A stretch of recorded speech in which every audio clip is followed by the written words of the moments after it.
क्या हम कैनन की APS-C कैमरोज में R10 में या R7 में DSLR की कैनन की DSLR की लेंसेस लगा सकते हैं? अभी एक क्वेश्चन आया मेरे सब्सक्राइबर की तरफ से कि क्या सर हम कैनन R7 कैमरे में 16 to 35 mm की DSLR लेंस लगा सकते हैं?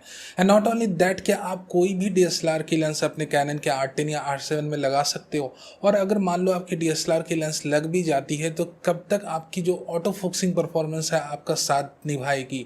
इसके बारे में हम इस वीडियो में डिस्कस करेंगे। ये जानने समझने की कोशिश करेंगे कि आपकी ऑप्टिकल परफॉर्मेंस कैसे रहेगी, आपकी ऑटो फोकसिंग की परफॉर्मेंस कैसे रहेगी आपकी लेंस के साथ। ये सारी डिस्कशन हम इस वीडियो में करने वाले हैं।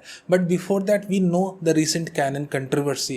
कैनन अभी नहीं चाह रहे हैं कि कोई भी थर्ड पार्टी लेंस मेकर उनकी लेंस माउंट के ऊपर अपने लेंसेस बनाए। And I also posted a video related to that, मैं उसकी भी लिंक कर दूंगा। सो द मेन मुद्दा यही है कि कैनन RF माउंट के ऊपर कोई भी कोताही नहीं बरतना चाहते। वो नहीं चाहते कि कोई भी थर्ड पार्टी लेंस मेकर इसकी लेंसेस बनाए। ऑफ कोर्स कहीं ना कहीं अगर कोई भी थर्ड पार्टी लेंस मेकर अच्छी लेंसेस बनाकर मार्केट में डाल देता है या उन सारी लेंसेस को लाकर रख देता है जो ऑलरेडी अभी नेटिव माउंट में अवेलेबल नहीं है, तो ऑफ कोर्स कंज्यूमर बेस उसे खरीदेगी, ना कि RF माउंट लेंसेस को। और इसका जो डायरेक्ट इफेक्ट है, इसका आप घाटा कहो ये कंपनी को झेलना पड़ेगा। जितनी सेल्स वो लेंस को लेकर उम्मीद कर रहे थे वो ना हो पाएगी। हाँ, बॉडी की सेल्स तो कंटिन्यू रहेगी, बट हाँ एट द सेम टाइम इसमें एक्चुअल फायदा किसका? मान लो RF माउंट में आपकी नेटिव लेंसेस अवेलेबल नहीं है या अवेलेबल है भी तो वो इस कॉस्ट पे अवेलेबल है कि आप चाहकर भी नहीं ले पा रहे हो, और उससे कहीं ना कहीं आपकी क्रिएटिविटी या वर्क एरिया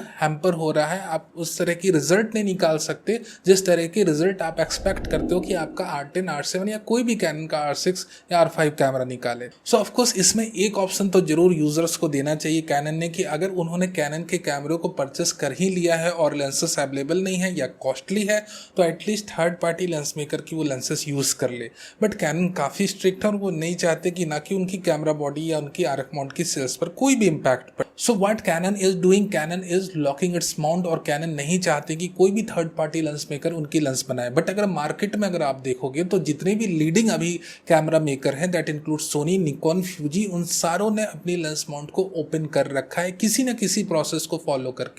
निकॉन थोड़ा सा स्ट्रिक्ट है, पहले उन्होंने रिब्रांडिंग शुरू की रही बट देखा रिब्रांडिंग में काफ़ी देर से लेंस प्रोसेस हो रही, सो दे हैव ओपनड इट। और ऑफ कोर्स उन्होंने टैमरॉन को अपनी लाइसेंस दे दी। अब टैमरॉन काफ़ी जल्द निकॉन की लाइसेंस ला रहे हैं। उसके बाद ये देखना है कि वो सेकंड लाइसेंस किसको देते हैं, सिग्मा को देते हैं या यांगनो को या किसको। इन एनीवे निकॉन ने भी अपने जेड माउंट को एक तरह से ओपन कर ही दिया है। अब टैमरॉन की लेंसेस तो आ ही रही है। कैनन को भी बहुत ज़्यादा अलग नहीं सोचना चाहिए, अलग नहीं करना चाहिए, क्योंकि अगर बाकी सारी कंपनियां ये फ्रीडम दे रही हैं तो आप अपनी RF लेंसेस की सेल्स को बचाने के चक्कर में जो स्टेप्स को उठा रहे हो उसके रिवर्स में कहीं ये ना हो कि आपकी जो बॉडी की सेल्स है वो भी ड्रॉप कर जाए। नाउ लेट्स टॉक अबाउट कि क्या आपने R7 बॉडी में या R10 की बॉडी में DSLR की लेंसेस यूज कर सकते हो कैनन की? बिल्कुल आप कर सकते हो, कोई भी इश्यू नहीं है। आप चाहे जो DSLR की लेंसेस यूज करो। What I would recommend you कि जितना हो सके प्राइम लेंसेस या constant aperture based zoom lenses को आप यूज करो। Variable aperture based zoom lenses को मैं यूज करने के लिए उतना नहीं रिकमेंड करूंगा क्योंकि उनकी AF जो रहेगी वो काफी स्लो रहेगी। इन DSLR लेंसेस की ऑप्टिक्स के बारे में बात कर ले तो जिस लेवल की ये DSLR लेंसेस परफॉर्मेंस अपने DSLR कैमरे के साथ दे रही थी उसी लेवल की ऑप्टिक्स की परफॉर्मेंस आपको अपने RF माउंट के कैमरे के साथ देखने को मिलेगी। ऐसा बिल्कुल भी नहीं होगा कि इनकी जो परफॉर्मेंस है अप स्केल हो या डाउन स्केल हो, क्योंकि लेंस की क्वालिटी सेम ही रहेगी। लेंस की क्वालिटी चेंज नहीं होने वाली जब तक कि आप अपने regular USR to EF adapter को यूज कर रहे हो। कोई स्पेशल एडेप्टर यूज करते हो तब अलग बात है, बट जब तक कि आप कैनन के अपने रेगुलर अडेप्टर को यूज करते हो तब तक आपकी जो ऑप्टिकल परफॉर्मेंस जो आनी है DSLR लेंसेज के थ्रू वो सेम आनी है। Now let's talk about the AF performance. तो चलो अब ऑटो फोकसिंग परफॉर्मेंस के बारे में बात कर लेते हैं। मान लो आपने अपने R7 कैमरे में DSLR की 16 to 35 mm की फुल फ्रेम लेंस लगाई, कैनन के अपने अडेप्टर के थ्रू आपने लेंस लगाई, तो सबसे पहले क्या होगा? क्रॉप फैक्टर अप्लाई होगा, क्योंकि आप एक फुल फ्रेम लेंस लगा रहे हो अपने क्रॉप बॉडी में। 1.6x की क्रॉप फैक्टर अप्लाई होने के बाद जो इक्विवेलेंट फोकल लेंथ मिलता है आपको वो मिलेगा 25.6 टू 56 mm का। यानी कि अगर आप रफली बात करो तो लगभग 25 टू 56 mm की फोकल लेंथ की लेंस आपको मिलेगी विद अ कांस्टेंट अपर्चर। क्या अपर्चर पे असर पड़ता है? हाँ, पड़ता तो जरूर है, but it doesn't reflect on the camera screen और back of the camera, since we are counting the aperture on F stop not in T stops like in cinema cameras. ठीक है, आपने समझ आ गई होगी बात कि हम यहाँ पर टी स्टॉप को काउंट नहीं करते, we generally count the f stops in photography. तो यहाँ पर ऑफकोर्स अपर्चर पर इफेक्ट पड़ता भी है। आप क्रॉप सेंसर बॉडी पे यूज़ करते हो तो रिफ्लेक्ट नहीं करता है आपकी सेटिंग्स पे।